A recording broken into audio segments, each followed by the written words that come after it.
The Honorable Supreme Court of the State of Iowa is now in session.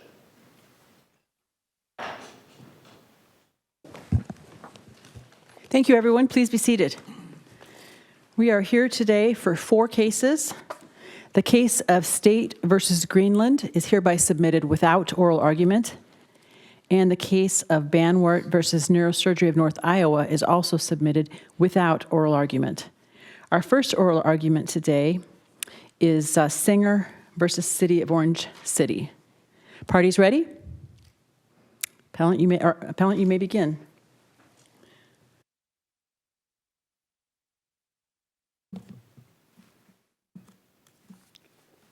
Thank you, and may it please the court. Counsel, good morning. My name is Zach Clausen. I represent the City of Orange City and Building Inspector Kurt Friederis in this lawsuit. As this court has noted, the power to enforce housing codes relating to health and safety is traditionally among the core responsibilities of municipal government. On behalf of the City of Orange City, we urge that this court find that the city's rental inspection ordinance does not violate the Iowa Constitution, and specifically the provision authorizing the city to seek administrative search warrants to conduct these inspections. In the alternative, if the court is not willing to do so at this time, we urge that this court find that this matter was not ripe for review and that the plaintiffs did not have standing to bring this action, so that this matter can go back down, so that the city can, if it chooses to do so, can seek an administrative search warrant, which would allow a district court to conduct an analysis of probable cause for the administrative search warrant and would provide the Court of Appeals or this court with an actual administrative search warrant to review. This lawsuit arises out of a rental inspection ordinance passed by the City of Orange City. Under the authority granted to the legislature, the city, like countless other municipalities across the state of Iowa, determined that they were going to conduct a rental inspection program which provides for regular rental inspections every 5 years. These types of programs are mandated by the Iowa legislature for cities with greater than 15,000 residents under Iowa Code Section 364.17. And while the City of Orange City does not have 15,000 residents, 364.17 allows the city to pass the program, and the city wanted to do so and follow the public policy of the state of Iowa. The undisputed purpose of this ordinance is to preserve, promote, and protect the health, safety, and well-being of renters in the City of Orange City. Affirm the lower court's order. Are we going to call into question similar ordinances around the state? I believe we cited in our reply brief a considerable number of ordinances in cities across the state, including Des Moines and various other cities, who are required by the legislature to have these programs because they have in excess of 15,000 residents. It's the public policy of this state for cities to have these rental inspection programs. And I believe that if we uphold the decision of the district court, we're calling into question nearly all of those ordinances, and especially the ones that contain similar language to the City of Orange City, which allow them to seek administrative search warrants to conduct these specific inspections. Despite what the private inspector provision of the ordinance? Certainly, Your Honor. The private inspector, are you talking about the exception to become an exempt rental? Okay. Yes, Your Honor. So there is a provision that allows renters and owners of properties in the city to become an exempt rental through certification through a third-party inspection organization. In the past, the city has done this through things like HUD for bigger apartment buildings, but there is an option for people who are concerned about the city inspector coming into their property for them to become exempt for this ordinance and not have any employee from the city come into their property to inspect their homes. Done by one of the certified private inspectors. Are code violations, if any, reported to the city, or what happens then? The inspection report is sent to the city. The city inspector reviews the inspection report. Typically how this has been done, I don't believe it's been done often, but typically how it's been done, it's through HUD or someone else who actually performs a more in-depth inspection than what the city building inspector is looking for. And so the building inspector looks at that report and determines if he believes there's anything else that needs to be followed up on, and then either certifies it or not. But that option is one of the reasons why we believe that this ordinance should be upheld, because the city needs enforcement mechanisms to enforce the rental inspection program that is governed by the public policy of this state. Types of inspections would not be reasonable that your office might, that the city might ask for? So I think the rental inspection checklist is what governs in this case. We cited a number of rental inspection checklists from cities across the state, and the Orange City one is very similar to those. The city inspector is looking for things that violate building codes with the city, structural items such as doors, closets, fire code violations, electrical, heating, and plumbing. Where I think it would go too far is if the city inspector is looking through people's personal effects, going through drawers, if he's there for search of criminal activity. But in this case, there is no evidence that the inspector is doing any of those things. There's no evidence that there's any law enforcement involvement in any of these inspections whatsoever. You, if somebody saw something? Correct, Your Honor. But to this point, there has been no evidence that the city inspector has informed the police. Do we need to consider if this is a facial attack? Your Honor, I think that this is not, at least as originally pled, a facial attack. However, as the district court would have decided, it declared unconstitutional the entirety of the rental inspection program. Plaintiff's briefing in this case actually conceded that they're not challenging the ability of the city to enact this program generally. I don't think that they would dispute that the city, if it had reason to believe there was a code violation, that the city could seek an administrative search warrant based on. Okay, I'm going to back up a minute. Are you saying this is not a facial attack? Correct, Your Honor, although I think the district court went too far in saying that the entirety of the mandatory inspection program was unconstitutional. Facial attack in the sense that, we don't have a record with respect to these specific units. All we have is an effort to have the ordinance as a whole, as applied to everybody, declared unconstitutional, at least without certain conditions. So isn't that a facial attack, or am I missing something?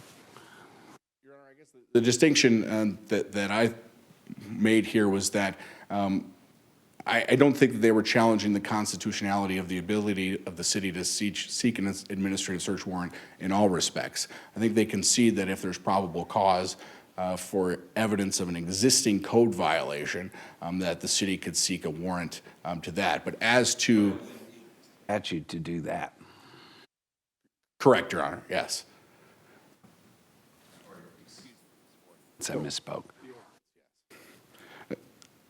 Getting back to the constitutionality of this, there is no case that has been decided under Iowa law which holds that in obtaining an administrative search warrant, there must be evidence of traditional and individualized probable cause. What the Iowa courts have cited on various occasions is the federal standard for administrative search warrants.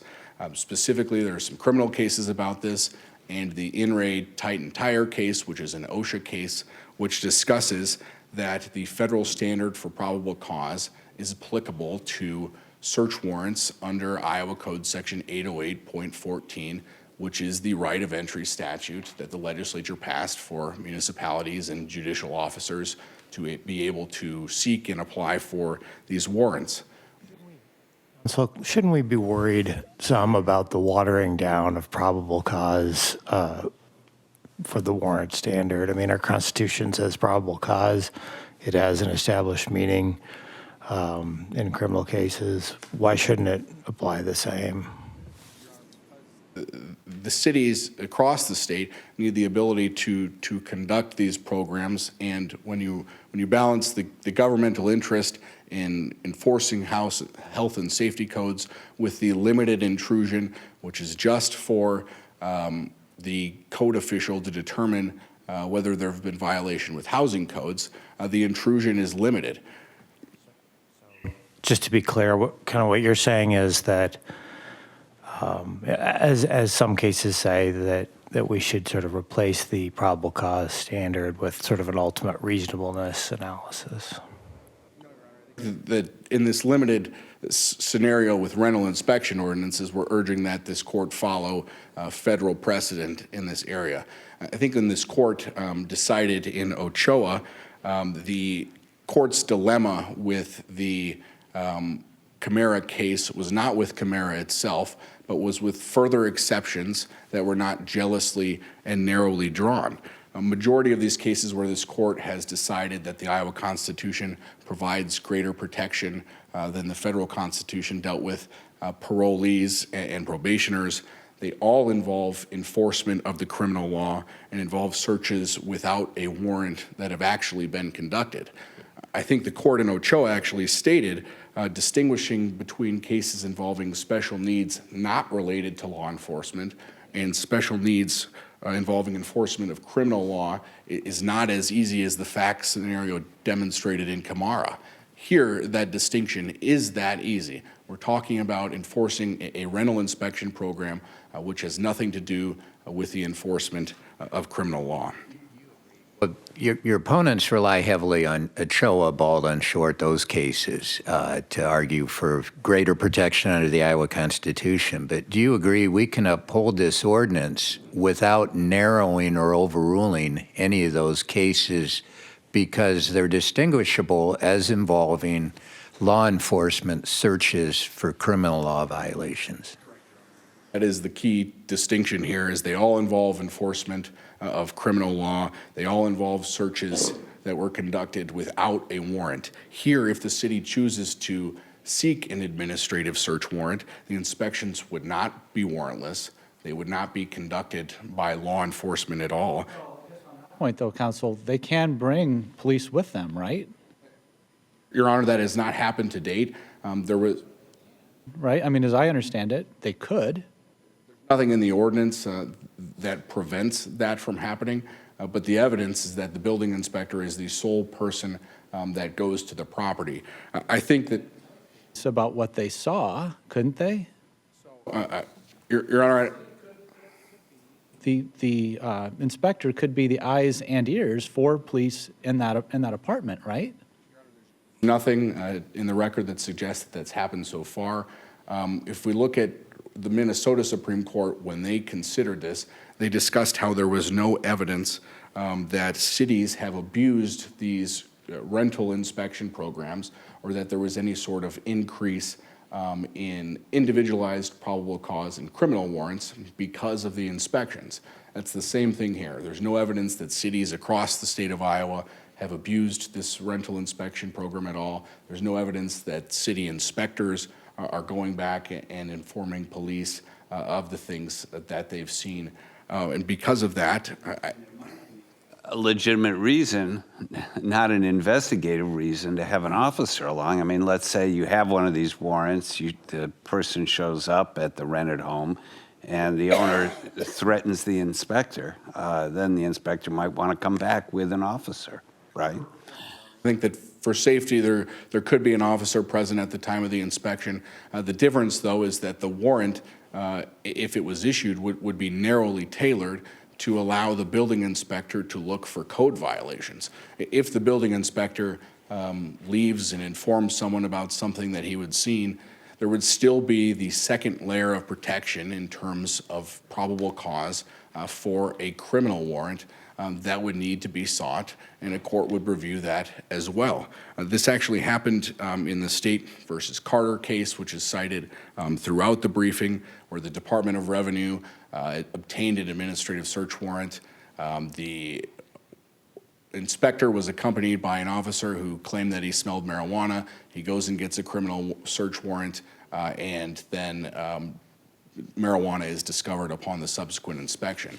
What the Supreme Court did in that case is they reviewed the administrative search warrant and found that the administrative search warrant was lacking from probable cause, and so everything that was seized in the search was not deemed admissible against the criminal defendant. So that second layer of protection shows that we're not concerned here because there would still need to be probable cause with the criminal warrant. If we look at the errors of the district court, what the district court did here is reversed the role of the courts and the legislature in this case. The district court informed the city what language needed to be included in the ordinance itself. But as this court is well aware, the ordinance is presumed constitutional and cloaked with a presumption of constitutionality, and it's not the district court's job to sit as a counsel of revision. The district court was concerned with the fact that there was no Iowa case law discussing what protective measures need to be put in place for an administrative search warrant. The lack of case law does not mean that the provision under the ordinance is unconstitutional or that the city needs to include these safeguards in the language of the ordinance itself, and it certainly shouldn't render unconstitutional the entirety of the mandatory inspection program, as the district court indicated. It's up to the district court when the city, if and when the city applies for an administrative search warrant, to make that administrative probable cause determination and whether any warrant violates or satisfies both the Iowa and the federal Constitution. Question real quick. My time has run out. I'd be happy to answer your question. The red light, so I'm going to finish this. What is the status of the challengers with respect to any scheduled inspections? And that's a terrible question, so I'm going to rephrase it. As I understand it, they sent a letter saying we object to the ordinance. The city sent back a letter saying you're going to be subject to the ordinance.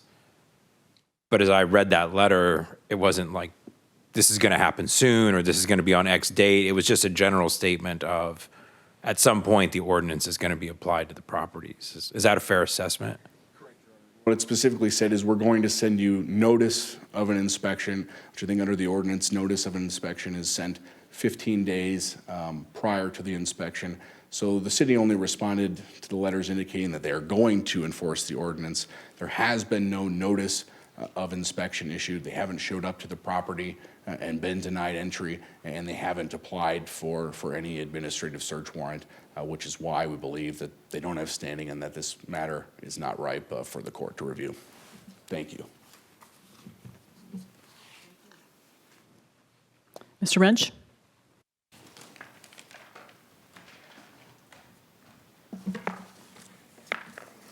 Thank you, Chief Justice, and may it please the court, counsel. I'm joined here this morning by my colleague, Rob Picola, our local counsel, Alan Ostergen, and three of our clients, Brian and Erica Singer and Beverly Van Dam. For nearly 170 years, this court has faithfully enforced Article 1, Section 8's clear textual command that no warrant shall issue but on probable cause.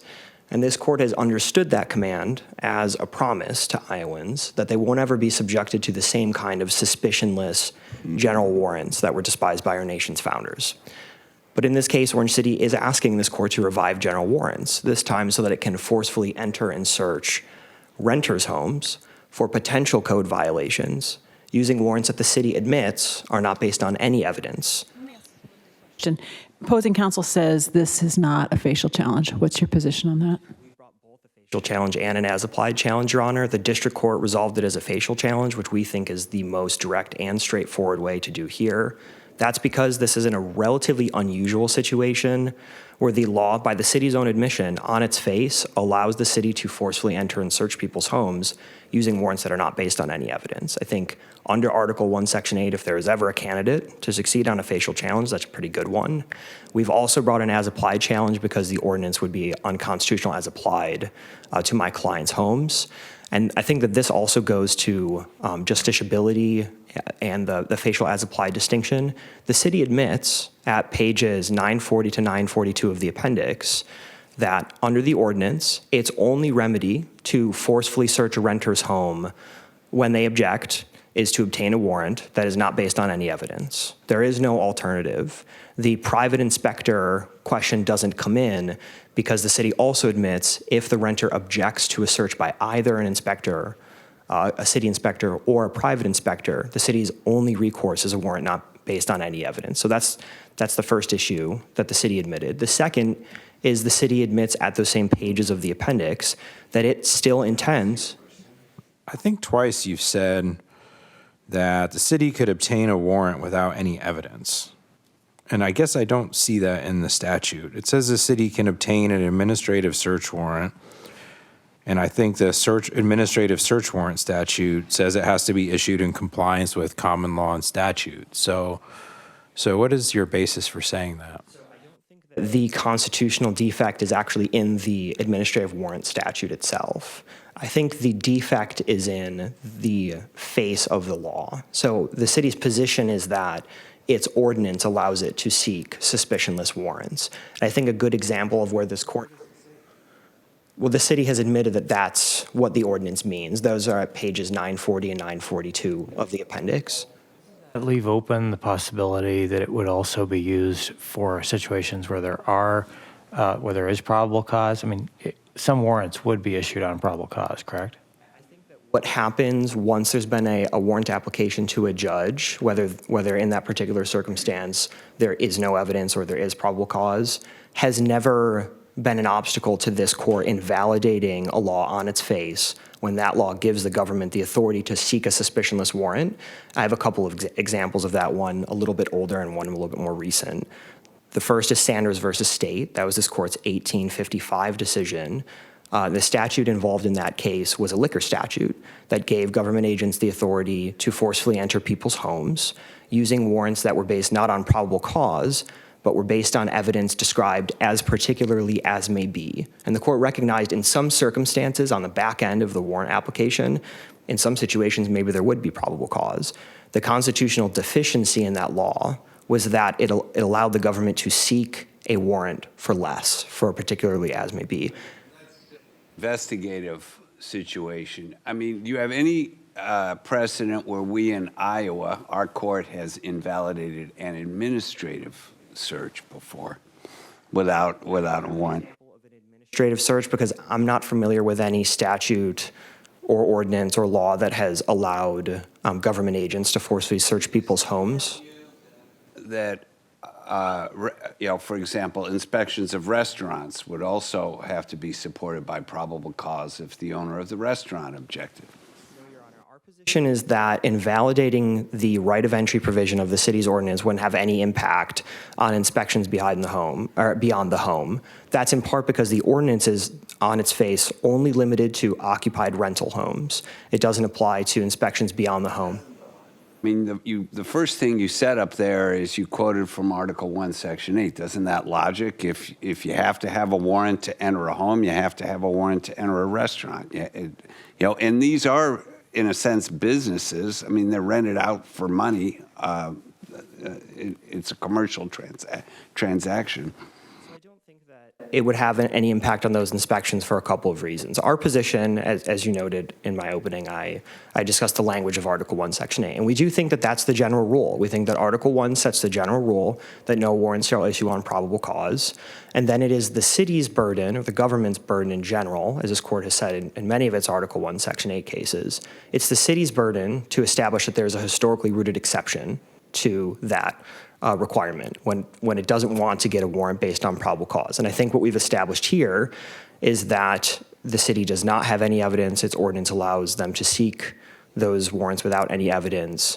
And so I think that the city has failed to carry that burden, that there's a historically rooted exception, because our position is that camera certainly is not rooted in history or text. And so for that reason, invalidating the ordinance in this case, it wouldn't have any impact on other situations beyond the home, because in a case that raised potential inspection issues beyond the home, the city would have the opportunity to look for a historically rooted exception to the warrant requirement.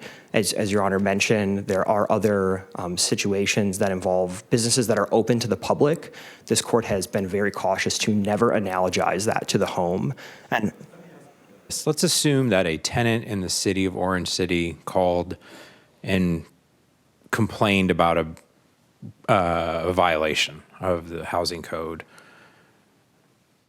could the city then respond and obtain an administrative search warrant based on probable cause of a reported violation to inspect a house? I think it would be the same as if in any other warrant application, if the information in that complaint was sufficient to be probable cause, absolutely. And that's Permissible under the statute? under which statute? I don't, under this ordinance, that could have, Talks about responding to complaints of building code violations. we don't think that there's any constitutional deficiency in the complaint-based inspection, just as the same that we don't think that there's any constitutional deficiency in consent. Challenge. Doesn't that mean the facial challenge fails if we can apply the ordinance constitutionally in a circumstance? I don't think so, and this goes back to my comment about Sanders versus State, and the second case that I wanted to mention there is State versus Ingram, but I'll answer your question first before talking about Ingram. When a law authorizes a government agent to forcefully enter a home using a warrant that's not based on any evidence, this court's precedents show that that is sufficient. Before you finish, you keep saying that, but I guess I'd like you to point me to the provision of the ordinance that says the city can obtain a warrant without any evidence. So the provision that we're referring to is the right of entry provision, where it refers to the city's ability to obtain an administrative warrant. Our position was that the city, that provision, what the city meant by writing that provision is that the city thinks that it can obtain those. Judge the constitutionality of statutes. We don't look at the text, and instead we look at what you think the city thinks the statute means, or the ordinance means in this case? Your Honor, it's not what we think about the ordinance. I mean, the city's admission was in the context of a deposition testimony by the city's designated witness, the individual who drafted the ordinance, the city's sole code enforcement officer. And when asked what that provision means, the city's witness testified that it means that the city seeks a warrant that is not based on evidence. More prudent to wait until we have an actual case with a record where a search warrant was obtained, and then we could evaluate whether that was in fact true. This goes to the justiciability issues. If my clients have to wait until the city obtains an administrative warrant, the first time that they're going to learn that is when a city inspector shows up at their door to conduct the inspections. As the district court was absolutely right about this, they're issued in ex parte proceedings. So there isn't a case, because of the nature of how these warrants work, where you can wait until after the warrant has been issued and maybe stop them at the door before the harm has been worked. One question about that. The ordinance actually says that if entries refuse, the inspector shall have recourse to the remedies provided by law to secure entry, including but not limited to obtaining an administrative search warrant. And I think the city has left open the possibility that, maybe it wouldn't ask for ex parte proceedings, right? Maybe there would be another route. And I don't see that eliminated by this. I also don't know that we can assume that even if the city asked for an administrative search warrant that you think is unconstitutional, that we should just presume that our district judges are going to act unconstitutionally without knowing. In fact, we have the opposite presumption, don't we? The first thing about whether the inspections are mandatory or not, the ordinance says that the inspection shall be conducted, and this goes back to my discussion of the city's admissions earlier. The city admits that if a renter objects, its only remedy is to conduct an inspection, and it has to conduct those inspections. The same witness I was just discussing admitted that the city right now intends to inspect Brian and Erica's home, and but for this lawsuit would have done so already. So I don't think that there is an issue about whether this is speculative or not. This lawsuit is the only thing that's standing between the city and actually conducting the inspection. On the back end of whether someone would be able to obtain a warrant or not, this just brings us back to Article 1, Section 8 is, as I think Justice McDonald's concurring opinion in State versus Lynette noted, it was largely understood as an injunction against certain kinds of lawmaking. And one of those laws, maybe the quintessential example of a law you just cannot enact, is one that allows government officials to enter people's homes using a warrant that is not based on probable cause. And that's what the city's ordinance does here. And so under Sanders, a law like that was struck down as unconstitutional. I think another good example is State versus Ingram, which included a vehicle inventory policy that allowed police to go into any impounded vehicle to look for potential safety issues. And the court said, in some situations, there might be evidence of a safety issue, but in some situations, there's not going to be.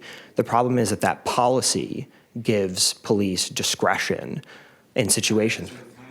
I was on Ingram. I didn't agree with it, and that doesn't sound like the case I was on. You're talking about the inventory search? All right. So that was the case where we held in Iowa under our Constitution that the police can't do an inventory search when they take a vehicle, they impound a vehicle after somebody's been arrested or there's a crime or something like that. That seems to me totally different from anything here. And that it has a connection to what the city is trying to do here is when the court is discussing the city's assertion that it should be able to conduct these searches to detect potential safety issues. And the court says if we were to allow the city to do that on that justification, it could open up any impounded vehicle to look for potential safety issues without having individualized evidence in particular vehicles. And the court said that that was akin to a general warrant. So I think its connection to Sanders is that in Sanders you have a statute, in Ingram you have a vehicle inventory policy, and on the face of both of those policies, even though they involve situations where in an individual circumstance and one officer may have cause, on their face, they allow the government to not need that. And that's what the city's ordinance does here. I'm sorry. One question that comes up is we're talking about here a situation where the home is implicated because it's a rental home, right? But we have a lot of possible commercial activities that could occur in somebody's home, right? For example, folks run daycares out of their homes. And it seems to me that what you're saying that there would never, that basically cities or other governments wouldn't be able to inspect in-home daycares under the same rationale without probable cause. Is that your position?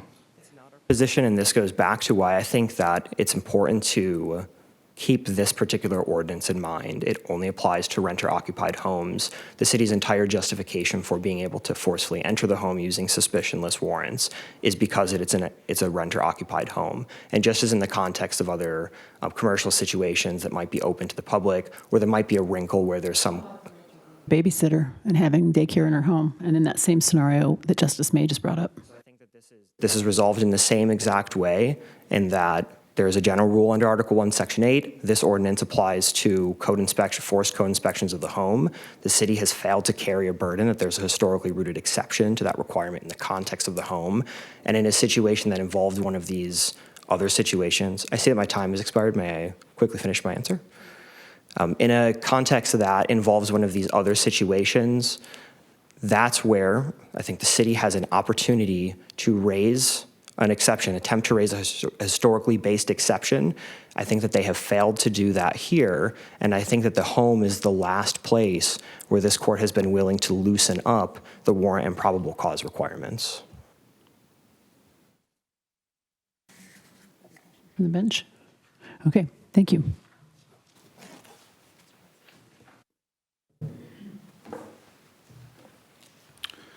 Thank you, Your Honor. May it please the court. Part of the questions that counsel was getting, and one I believe came from you, Justice Mansfield, about the slippery slope that would occur here if we declare unconstitutional administrative search warrant under the Iowa Constitution. A decision here doing that would call into question, I think, all programs which rely on administrative search warrants under Iowa Code Section 808.14. We cited some of these in our brief. These would include OSHA and the Department of Public Health. And again, they would call into question all of these ordinances across the state which contain similar language to the cities in terms of allowing cities to go after administrative search warrants. To homes in particular, what would be the downside of reading probable cause to mean probable cause as we've defined it in other contexts? My understanding of the record is the city has done these inspections and almost nobody has objected to the inspection. And if, some small percentage of renters or landlords don't want to allow entry, I mean, is that really a significant issue if 1 or 2% of the people just opt out of the inspection regime? Honor, the Court of Appeals case of City of Fort Dodge v. Martin kind of got into this and said that a case-by-case inspection regime triggered on probable cause would be administratively unworkable and not promote the public policy of the state. In Iowa, Belie that? How many inspections have been done? 300 some as of November. Just the plaintiffs, Your Honor. What? Of a record where the ordinance is presumed enforceable. I mean, once the ordinance is declared unenforceable and then the word gets out, then you no longer have any leverage at all to get someone to agree voluntarily to an inspection, right?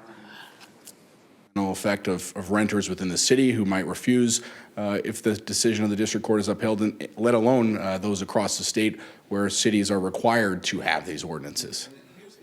That I wonder about. Let's say you have an apartment building with 50 units. There's one person who might be doing something dangerous, or there might be a dangerous condition that the landlord is responsible in that unit. The other 49 have no problems with inspection, but that one situation could pose a danger to everybody in the building. Isn't that a possible scenario? And I think this kind of gets into the point that we were making in our brief is of the plaintiffs have been claiming throughout this that the violations that the city uncovered weren't serious. We completely disagree with that. What has been uncovered are smoke detector violations, carbon monoxide detector violations, issues with the stairs, issues with the breaker boxes, all of which pose public health risks to these renters, especially in an apartment building like you're describing where we don't inspect one particular unit. In a multi-family building, if I don't have a smoke detector or a sprinkler, that creates a risk to the other inhabitants of that building. I think that's hits the nail on the head with terms of this program. And again, this is the public policy of the state that the city is trying to enforce in satisfying these inspections. Distinguishable as that case involved a criminal investigation? I think that Ingram and all of the cases cited, Short, Baldone, a number of others are all distinguishable because they're dealing with criminal investigations here. Again, what the city inspector is looking for here is not evidence of a criminal violation. There has been no law enforcement present. He hasn't contacted law enforcement. There is no criminal component to these inspections whatsoever. And I think this gets back to the distinction that the court made in Ochoa regarding Camara. The concern was not with the fact scenario presented in Camara, but was with the exceptions that came after Camara relating to exceptions that were not jealously and narrowly drawn. I see that my time is about to run out. We urge that you overturn the judgment of the district court and find in favor of the city. Thank you.